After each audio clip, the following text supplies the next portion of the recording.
오늘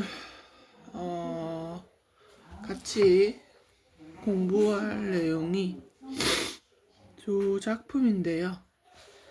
정약용의 수호제기 그리고 유씨 부인의 조친문입니다. 수호제기는 실학자 정약용이 지었는데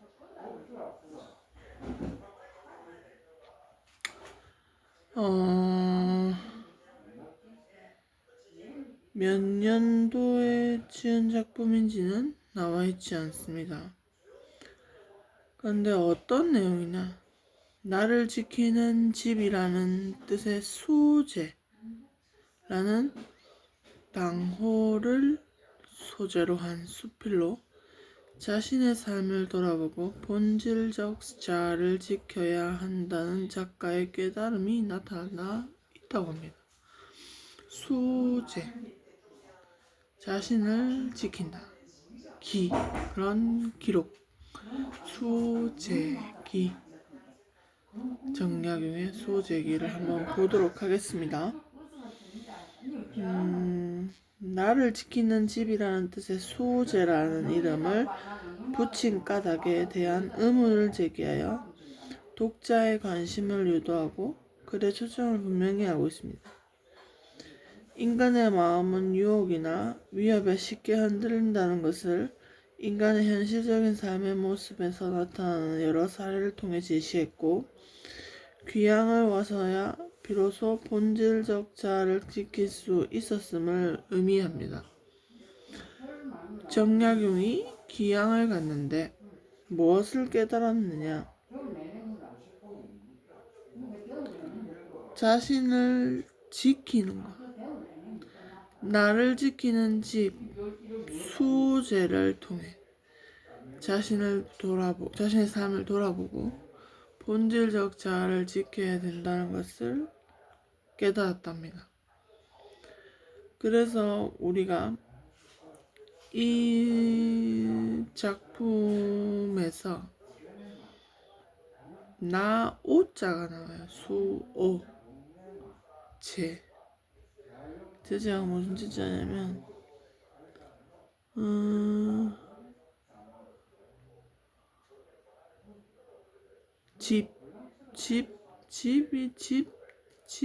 집제라는 집을 의미하는 것 같은데, 어떤 당호 제자가. 그래서 수호제라는 명칭에 대한 의문을 가집니다. 나를 지켜야 하는 이유가 나오고, 본질적 자아를 소홀히 한 채 살았던 삶에 대한 반성, 그리고 수호제를 쓰게 된 내력이 나온다고 합니다. 이 글에는. 그리고 이 작품은 전통적인 한문 문학 양식의 하나인 기에 해당하고, 기란 어떤 사건이나 경험을 하게 된 과정을 기록하는 것으로 독자에게 교훈이나 깨달음을 제시하는 목적을 지닌 글로 이해할 수 있습니다. 이 글은 작가의 형이 집에 수호제라는 이름을 붙이게 된 사연을 적고 그에 따른 작가의 깨달음을 기록하고 있습니다. 이 작품은 나를 지키는 것의 중요성을 주제로 한 작품이고, 그런데 이러한 주제를 구현하기 위해 작가는 처음에는 나를 지킨다는 말의 의미를 깨닫지 못한 데서 시작합니다. 이것은 독자들과 자신이 유사한 상황에 있었다는 점을 제시하는 공감의 기법을 사용한 것이라고 할 수 있고, 이러한 내용 후에 자신의 과거를 돌아보면서 나를 지킨다라는 말의 의미를 이해했음을 밝히고, 자신을 지킨다는 것이 얼마나 중요한 것인지를 강조함으로써 자신이 자연스럽게 주제를 형상화하고 있습니다. 자신의 삶을 되돌아보면서 자신을 지켜나가는 것이 삶의 본연의 모습이라는 것을 정약용은 말하고 싶었는데요. 수호제기라는 작품을 통해서 우리가 의문이 생기게 되는 겁니다. 왜 우리는 나를 지켜야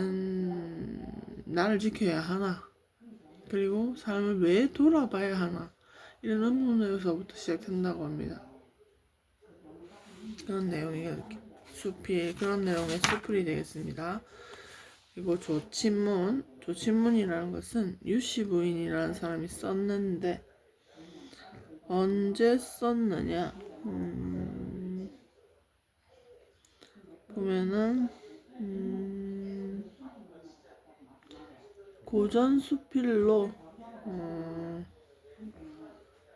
고전수필이니까 조선시대가 되겠죠, 그죠?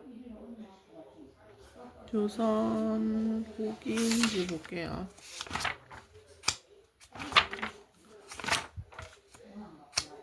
언젠지.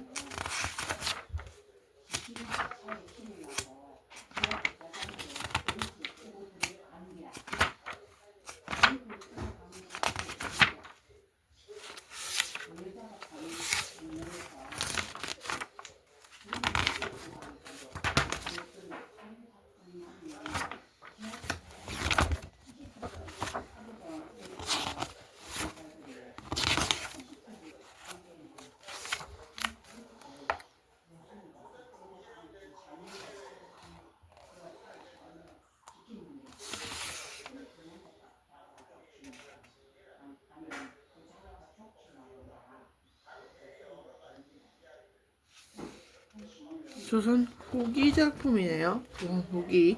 조친문도 그렇고 수호제기도 그렇고 조선 후기 작품이 되겠습니다. 조선 후기에 유씨 부인이라는 사람 조친문을 썼는데 무슨 내용 뜻이고 무슨 내용인지 보겠습니다. 오랫동안 아끼던 바늘이 부러져 쓰지 못하게 된 데에 대한 안타까움을 이기지 못하여 바늘을 의인하여 제문 형식으로 표현한 글이라고 합니다. 조침, 좋은 바늘이란 뜻이겠죠. 조침, 늘 쓰는 바늘, 내가 잘 익히 쓰이는 바늘이란 뜻이라고 합니다. 이 문은 제문 형식이라는 것은 우리 향 피워놓고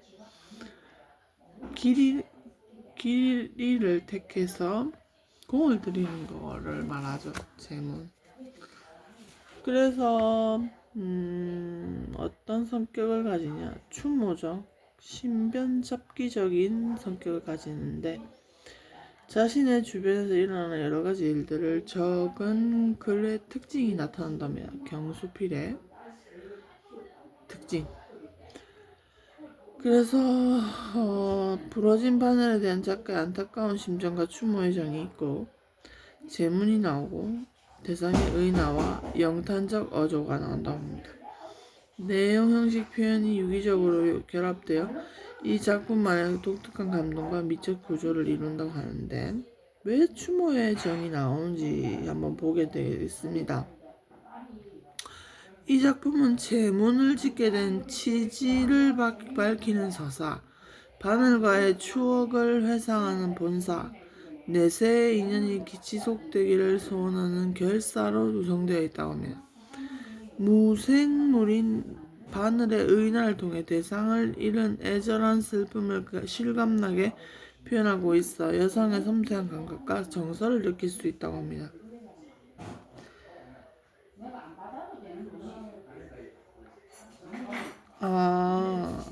유세차 모년 모월 모일의 모는 모에게 구하노니라는 상조적 문장으로 시작되는데 어머니에 대한 그리움, 죽은 사람의 생전 모습을 회상하면서 여러가지 정의를 서술한다. 지극한 슬픔의 정을 표현하면서 명복을 빈다. 충문인 경우 상향이라는 상투어를 쓴다고 합니다. 그런 내용입니다. 응? 알았어. 조친문에 나타난 유씨 부인의 처지, 슬하의 한 자녀였고 인명이 흉환하여 일찍 죽지 못하고와 같은 표현을 통해 유씨 부인은 남편과 사별하고 자식도 없이 외롭게 생활하는 처지임을 알 수 있습니다. 때문에 바늘에 대한 애정도 남달랐던 것이고 유씨 부인은 시삼촌께 얻은 바늘을 비복들에게도 나누어 주었다고 하는데 비복을 거느리고 살 정도로 여유 있는 상황에서 삭바느질을 했다는 것은 상황상 모순이 됩니다. 이는 사별한 남편에 대한 안타까움과 그리움을 부러진 바늘에 빗대어 실감나게 표현하는 과정에서 빚어진 착오로 해석할 수 있습니다. 이 글의 표현상의 특징. 이 작품은 부러진 바늘에 대한 안타까운 심정을 표현하기 위해 제문 형식을 취하고 있습니다. 제문은 바늘을 잃을 슬픔과 추모의 정을 담아 내기에 가장 적절한 형식이라 할 수 있습니다. 또 대상을 의인화하여 표현함으로써 대상에 대한 친근감을 느낄 수 있도록 하였고 작품의 내용과 형식, 표현이 유기적으로 결합되어 이 작품만의 독특한 감독을 주는 미적 구조를 이루고 있습니다. 이 부분에서는 특히 바늘을 추모하면서 감정이 고조되어 있으며 이런 심적 상태는 강한 외형률을 가진 운문체로 나타나고 있고 또한 다양한 비유적 표현을 통해 작가의 애절한 심정을 효과적으로 표현했습니다. 제문의 형식이란 어떤 건지 형식만 좀 볼게요. 아깝다 바늘이여 어여쁘다 바늘이여 너는 미묘한 품질과 특별한 재치를 가졌으니 물 중의 명물이요 철 중의 쟁쟁이라 민첩하고 날래기는 백대의 협객이요 굳세고 곱기는 만고의 충절이라 추어 같은 부리는 말하는 듯하고 뚜렷한 귀는 소리를 듣는지라 능나와 비단의 남봉과 공작을 수놓을째 그 민첩하고 신기함은 귀신이 돕는 듯하니 어찌 인력에 미칠 바리요. 이렇게 제문의 형식을 취하고 있습니다. 아시겠죠? 질문 다음에 어떤 내용인지 보도록 하겠습니다. 다음 시간에 우리는 이걸 배우도록 하겠습니다. 한중록 서포마필을 배우도록 하겠습니다. 안녕.